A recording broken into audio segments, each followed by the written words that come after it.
odeeffannoo biraatti yoon darbu badhaasa taphattoota professionalaati kan argannu waldaan taphattoota professionala England barabaraan taphattoota ga'umsa olaanaa mul'isan yookiin ga'umsa gaarii mul'isan jedhee filuudhaan ni badhaasa. Kanaanis bara dorgommii xumurame kana taphataan liigichaan akka waldaa taphattoota professionala England jechuudha ga'umsa olaanaa mul'ise Muhammad Salah jedhamee jira.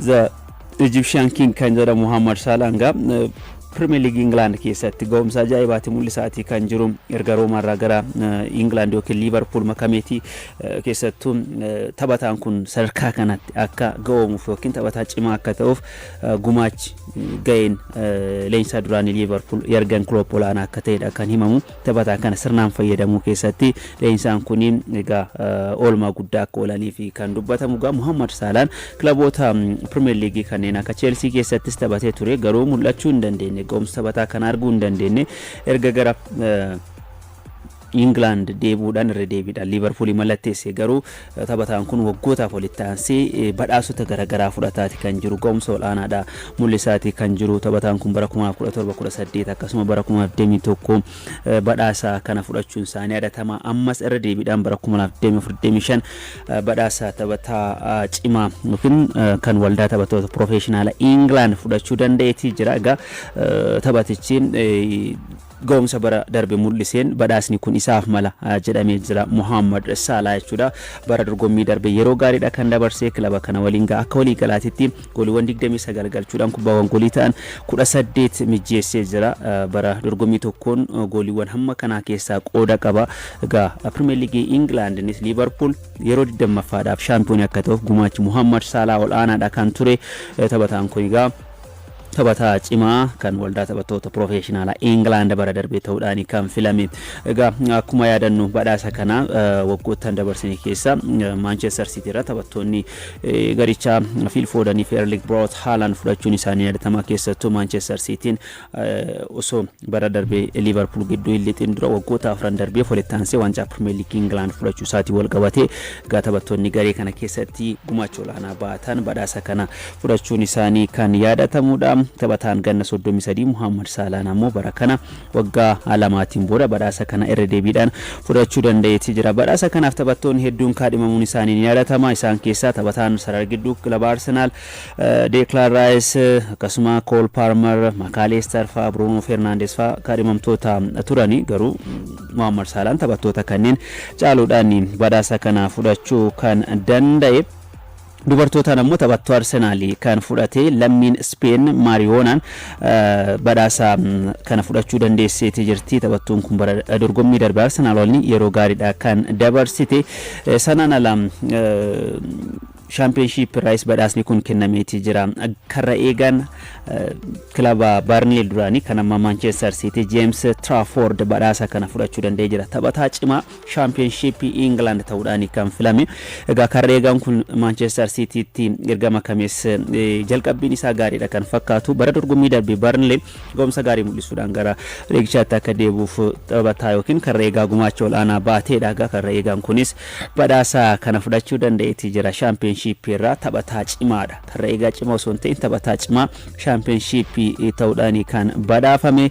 Egaa sanaan ala taphataan Aston Villa Morgan Rogers taphataa dargaggeessa Premier League England jedhamuunis badhaafameeti jira. Taphataan kun bara dorgommii darbe Aston Villa dhaaf goolii 8 galchuu danda'ee jira. Kubbaawwan goolii ta'an 10 yoo mijjeessu walumaa galatti gooliiwwan 18 keessaa qooda qaba jechuudha. Taphataa dargaggeessaa ta'uudhaan Morgan Rogers kan filame. Akkasuma akka walii galaatitti gareen cimaanis bayeeti kan jiru. Bara darbee Liverpool goolii danuu galchuudhaan kan xumure Muhammad Salah taphataa cimaadha jennee jira. Dargaggeeyyii irraa Morgan Rogers akkasuma dubartoota irraa taphattuu Arsenal Championship irraa ammoo taphataan Aston Villa taphataan karra eeganama Manchester City kan duraanii Burnley James Trafford filamaniiti kan jirani. Odeeffannoo biraatiin La Liga Spain kan argannu. La Liga Spain bara dorgommii 2025-26 egaa eegaluusaa taphoonni akka Real Madrid fi Barcelona ga'umsa akkamii mul'isuu danda'u kan jedhu egaa jaallattoota kubbaa miilaa addunyaa biratti soominaan eegamaati. kan ture kana keessa gareen Xavi Alonso bara kana ga'umsa akkamiitiin dhufuu danda'a kan jedhu gaafii namoota hedduuti kan ture. As gareen kun rakkate goolii 1-0 injifachuu danda'eeti jira. Goolii injifannoo kilabichaa kan galche Kylian Mbappeedha. Osasuna waliin taphate kilabichi daqiiqaa 51 irratti peenaaliitiidhaan goolii galcheen qabxii 3 milkeeffachuu kan danda'e. Real Madrid taphasa torbee kana injifachuun jalqabuun isaa kaka'umsa garee kana keessatti akkamuudha kan eegamu. Xavi Alonso erga Bayer Leverkusen irraa gara kilaba kanaatti makamanii kilabicha gara guddummaa isaa duraanitti.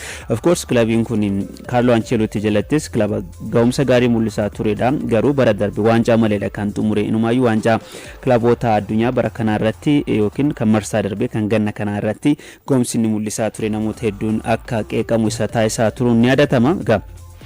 Leensan kuni kilaba kana ni jijjiiraa fi kan eegamaatti jiru tapha jalqabaa isaaniitiin Osasuna injifachuudhaan eegaleeti kan jiru kuni oduu agaa deeggartoota kilabichaatti jennee kaasuu dandeenya. Gidduutti qophii sinaa affeeruuti jijjiirraa ganna kanaatiin kilaboota hedduudha kan hirmaatanii keessattuu kilaboonni jajjaboon liigichaa taphattoota hedduu mallaqa olaanaa baasanii gara garee isaaniitti makaniiti kan jiran. Jijjiirraa ganna kanaatiin wal qabatee mallaqa hangamiitu ba'ee rikoordiin fooyya'uuf jedhu maali kan jedhu irratti Shifarraa Jaamboo waan qindeesse qaba. Isa dhaggeeffannee walitti deemna.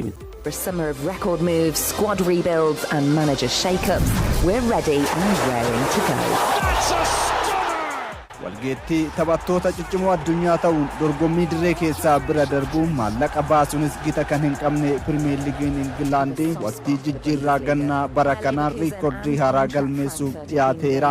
Akka gabaasa footballtransfer.com jedhutti waqtiin jijjiirraa taphattoota ganna kanaa fulbaana dhufu xumuramuun dura Pirimeer Liigiin Ingilaandii dursee paawundii biiliyoona 2.26 jijjiirra baaseera jedha. Nammoo kan bara 2024 baasan irraa harka 12.7 caalaan bara darbe kilaboonni Pirimeer Liigii Ingilaandii jijjiirraa waqtii gannaatiin paawundii biiliyoona 1.97 baasan. Kan bara kana ammoo hanga jijjiirraan guyyaa hafan keessatti xumuramutti maallaqni jijjiirradhaaf ba'u paawundii biiliyoona 2.5 ta'uu danda'a jechuun xiinxaleen. Kana dura bara dorgommii tokkoon riikoordii Pirimeer Liigii Ingilaandii ta'uun galmaa'ee kan ture bara 2023 yoo ta'u kilaboonni liigichaa paawundii biiliyoona 2.36 baasuun hanga ammaatti riikoordiin qabameera. Gabaasni footballtransfer.com akkas jedha. Guyyoota hafan kana keessa maallaqni hin eegamne kilaboota liigichaa ba'uu danda'a. Keessumaa dhimma Alexander Isak gara Liverpool akkasuma immoo taphattoonni akka Mark Gui, Nicolas Jackson, Alejandro Garnacho, Christopher Nkunku, Berichi Izedha hin xumuramne. Taphattoonni kunneen kilaboota Pirimeer Liigii Ingilaandii kanaaf mallatteessan yoo ta'e paawundii biiliyoona 2.5 ga'uu mala jedha. Akka gabaasa kanaatti Pirimeer Liigiin Ingilaandii jijjiirraa taphattootaa qofaan maallaqa guddaa hin baasne. Gurgurtaa taphattootaa irraas paawundii biiliyoona 1 ol argateera. Ta'us maallaqni baase kan argate irraa paawundii biiliyoona 1 ol hin caalaan paawundii biiliyoona 2 fi miiliyoona 200 fi miiliyoona 25 Pirimeer Liigii Ingilaandii jijjiirraa taphattootaatiif baaseera. Oh yes! Matheus Cunha. Towards Mbeumo, who's away, right at Mbeumo! Paawundii biiliyoona 1 fi miiliyoona 200 fi miiliyoona 60 ammoo galii gurgurtaa taphattootatirraa liigichi argateedha. Haala kanaan liigota gurguddoo Awurooppaa 5 wal bira yoo madaalamu hammi baase kan galii liigicharra caalee kan Pirimeer Liigii Ingilaandii fi Laa Liigaa Ispeen qofa ta'eera.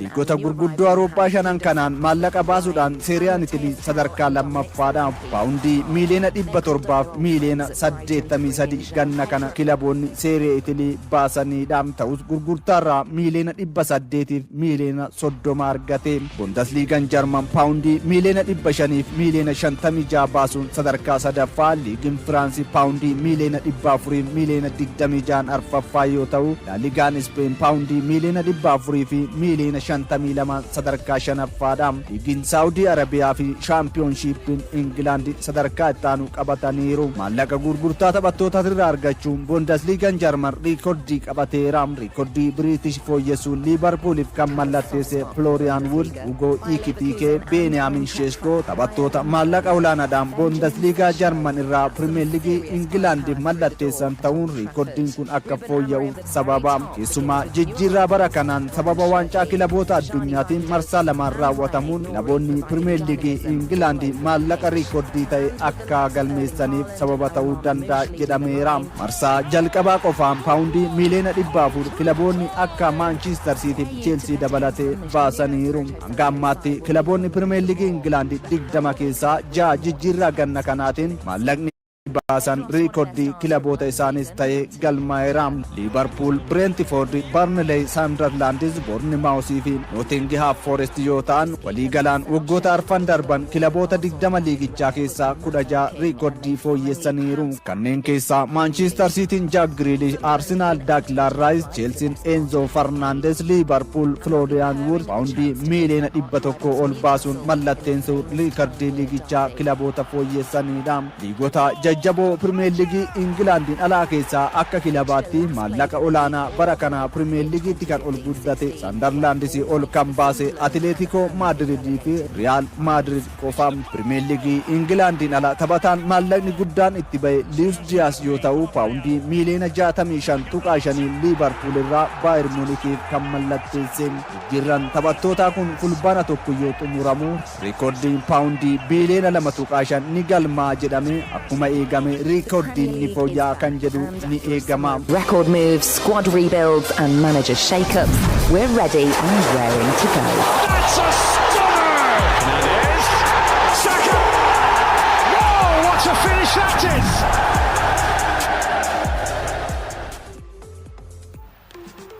Wanja Mohamed Saudi Arabiyaatiin kaleessa Al Nassr Al Ittihad injifachuudhaan xumuraaf darbee jira. Gooliiwwan injifannoo Al Nassr kan galchan Sadio Mane fi Joao Felix akkasuma goolii Mohamed Salah Al Ittihadiin baasiin kan galche Steven Bergwijn.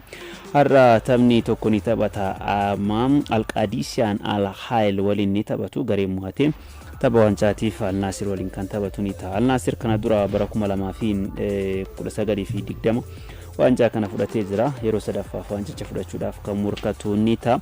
Jiratii wal qabatee Claudia Cheverin gara Bayer Leverkusen deemuudhaaf dhiyaatee jira.